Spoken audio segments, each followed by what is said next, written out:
Quelle ne fut pas ma surprise quand j'ai ouvert Zoom hier pour participer à un meeting et que j'ai vu apparaître un outil de mail et de calendrier. C'est de ça dont on va parler dans cette vidéo. Hier, j'ai voulu me connecter à ma réunion sur Zoom. En ouvrant le logiciel, il m'a proposé une mise à jour, chose que je me suis empressé de faire. Et lorsque le logiciel a redémarré, j'ai été surpris de voir apparaître plein de nouveaux onglets, email, calendrier, discussion, bon, réunion, on connaît, et plein d'autres choses. Je vais vous montrer tout ça aujourd'hui. Là, normalement, vous devez voir mon écran avec le nouveau Zoom, celui qui a été mis à jour là en début de semaine. Je sais pas de quand il date précisément, j'ai pas beaucoup de réunions sur Zoom, donc peut-être que ça date d'un peu plus longtemps. En tout cas, moi, la mise à jour a été faite hier. Et en effet, il y a plein de nouveaux onglets. L'accueil, email, calendrier, discussion, réunion, c'est le Zoom historique qu'on connaît. Les contacts, les applications et table blanc, ça c'était déjà sorti, il me semble. Les grosses nouveautés, pour moi, situent dans les trois onglets ici. Email, calendrier, discussion. Et on voit que Zoom veut être un outil unique, un écosystème presque, comme l'est déjà Google Workspace avec sa suite entreprise, Gmail, Google Calendar, etc. Mais également Microsoft Teams avec Outlook, Teams, les visios, etc. Donc Zoom est en train de surfer sur cette vague-là et donc vient de nous sortir des solutions qui vont dans ce sens-là.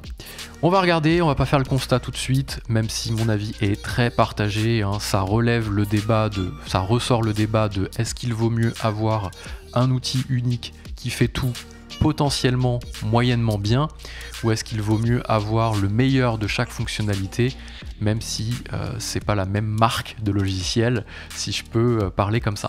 Donc là on voit, on va se concentrer sur les fonctionnalités, on voit l'onglet email, en fait vous connectez votre compte Google ou Microsoft 365, pour le moment on ne peut faire que ces deux-là, donc c'est de la double authentification, c'est pas de la connexion IMAP, donc là vous vous connectez et vous avez en effet votre boîte mail qui arrive ici. Là je me suis connecté à une boîte mail sur laquelle j'ai pas beaucoup de mails, c'est un client mail, on peut pas faire beaucoup de choses dedans. Si je prends par exemple toutes les archives ici, voilà, moi je classe automatiquement parce qu'il y a une redirection qui est faite vers une autre boîte.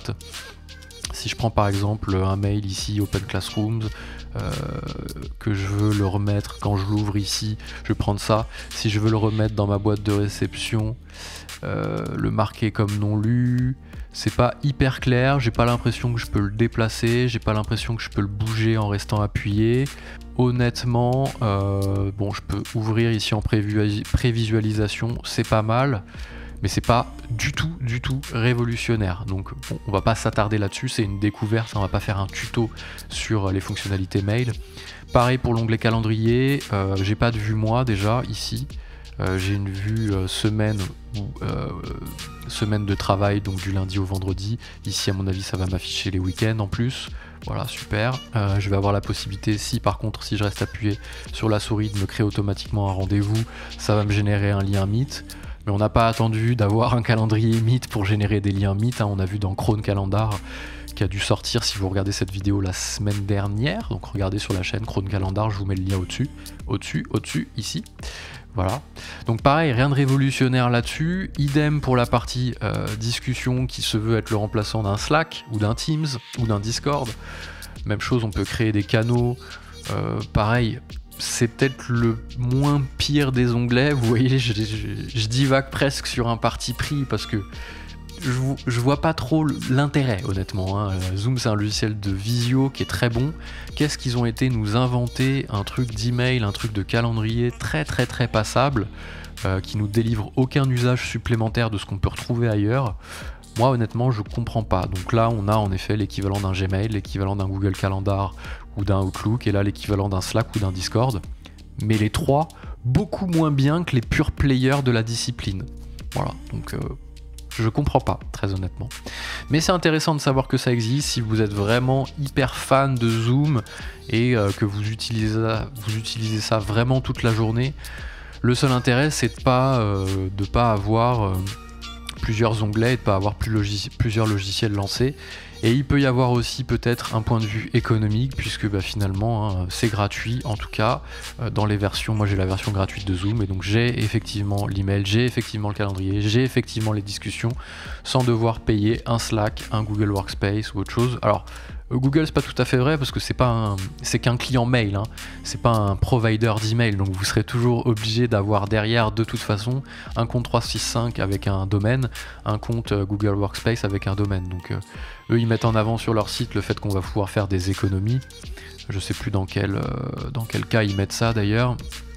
Moi je vois pas très bien dans quelle économie on va faire, si ce n'est de faire des concessions sur les fonctionnalités. Vous l'aurez compris, je suis pas vraiment fan de ces Zoom One, de ce Zoom intégré où on est vraiment dans un écosystème fermé, où on utilise des fonctionnalités qui sont pas les meilleures du marché, mais qui finalement apportent peu de cohérence du fait qu'on utilise un seul et même outil. Ça c'était valable il y a plusieurs années, voire dizaines d'années où on était à la course d'un seul outil unique.